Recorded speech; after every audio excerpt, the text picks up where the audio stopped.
আজ আমাদের স্টুডিওতে উপস্থিত আছেন বীমা কল্যাণ সোসাইটি বাংলাদেশ বিকেএসবি এর সম্মানিত প্রতিষ্ঠাতা সভাপতি লায়ন জাহাঙ্গীর আলম। সমসাময়িক রাজনীতি বিষয়ে আপনার সাথে কিছু আলোচনা করতে যাচ্ছি। জি, ধন্যবাদ আপনাকে।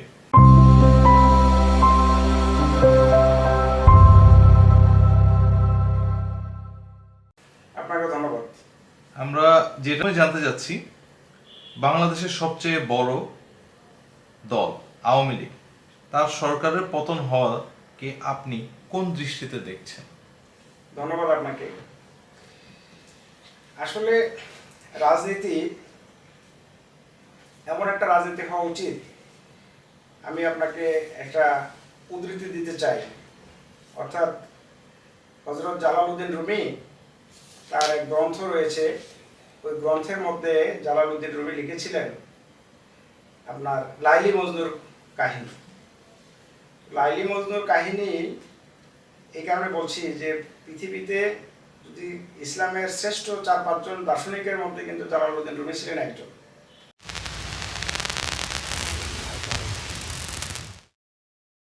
রুমি তিনি বলেছিলেন যে আশেকের সাথে মাশেকের প্রেম, আশেকের সাথে মাশেকের প্রেম অর্থাৎ একজন মানুষের সাথে স্রষ্টার যে প্রেম কেমন হওয়া উচিত, যে প্রেম হওয়া উচিত ওরকম।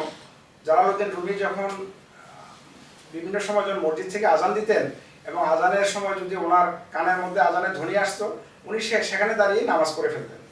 তো উনি একদিন আজানের ধ্বনি শুনে রাস্তার মধ্যে দাঁড়িয়ে নামাজ পড়তেছেন, এমন সময় এক পথিক তার উপর দিয়ে হেঁটে চলে যাচ্ছে। তখন উনি সালাম ফেরানোর পরে ওই পথিককে ডেকে বেড়াচ্ছেন, এই পথিক তুমি একটু দাঁড়াও। তখন ওই পথিক তার কথা শুনতেছে না। এমন সময় সে কয়েকবার ডাকার পরে ওই পথিককে ধরে থামালেন, যে বললেন যে তুমি একটু থামো, তুমি দেখছো না এখানে এত বড় একজন ইমানদার ব্যক্তি নামাজ পড়ছে, তুমি তার উপর দিয়ে চলে যাচ্ছ। আমি তো নামাজে বসে বসে আমি আমার স্রষ্টার সাথে প্রেম করতেছিলাম। তখন ওই পথিক, তার নাম হলো মজনু, এই মজনু তখন বললেন যে তুমি কেমন প্রেমিক আর কেমন স্রষ্টার সাথে প্রেম করো যে তোমার উপর দিকে হেঁটে যায় তুমি সেটা দেখতে পাও। আমি তো এমন প্রেমে মশগুল আমার লাইলির জন্য যে আমি কার উপর দিয়ে হেঁটে যাচ্ছি, আমি কি আগুনের উপর দিয়ে হাঁটতেছি না পানির উপর দিয়ে হাঁটতেছি না কোনো পীর আউলিয়ার উপর দিয়ে হাঁটতেছি, আমার তো মাথায় কোনো কিছু কাজ করতেছে না, আমি এতটা প্রেমে মগ্ন। দেখি অল্পটি আপনাদেরকে এই কারণে বললাম যে রাজনীতিকবিদদের সাথে মানুষের প্রেম হওয়া উচিত ওরকম। তো আমাদের দেশে রাজনৈতিক দলের সাথে বা রাজনীতিকদের সাথে জনগণের যে প্রেম বা মহব্বত, এটা এমন এক জায়গায় এসে দাঁড়িয়েছে যেটা দেখেন আপনার একটা প্রাইম মিনিস্টার যখন বক্তৃতা দিবে কোথাও জনগণের উদ্দেশ্যে, তখন তাকে তার সামনে আপনার হলো গ্লাসের একটা ফ্রেম দেওয়া হয় বুলেট প্রুফ, যাতে তারে জনগণ গুলি করে না দেয়। এবং আপনার জনগণকে এমন এক জায়গায় দূরত্বে রাখা হয় যাতে সে একটা ঢিল মারলে যাতে ওই পর্যন্ত এসে নেতা পর্যন্ত পৌঁছতে না পারে। তাহলে যদি আমি আমার জনগণকে এতটাই ভয় পাই, তাহলে এই জনগণের সাথে আমি কিভাবে রাজনীতি করব বা জনগণের প্রতিনিধিত্ব আমি কিভাবে করব?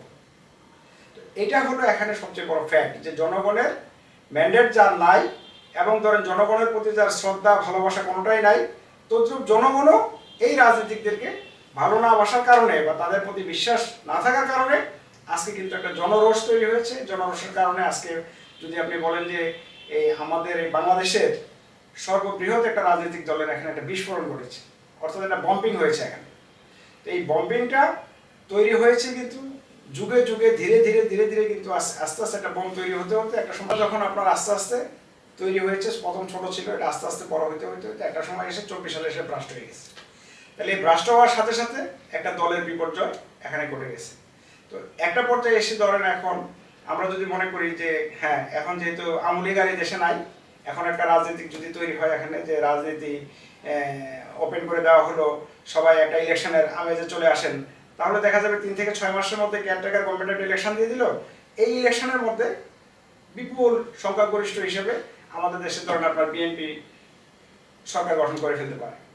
হয়তো দেখা গেল 300 আসন আছে আমাদের সংসদের মধ্যে, 300 আসন থেকে আপনার 220 অথবা 230টা আসনে তারা বিজয়ী হলো। এখন এই বিজয়ী হলে একটা সময় এসে 6 মাস 1 বছর পরে দেখা যাবে যে বিএনপির ভিতরেও ঠিক আওয়ামী লীগের মতো এরকম একটা অহংকার, দাম্ভিকতা তাদের ভিতরে তৈরি হতে থাকবে। এই দাম্ভিকতা যখন তৈরি হবে একটা পর্যায়ে এসে তারা মনে করবে আমরা এক নায়ক তন্ত্র এখানে চালাবো। তো এক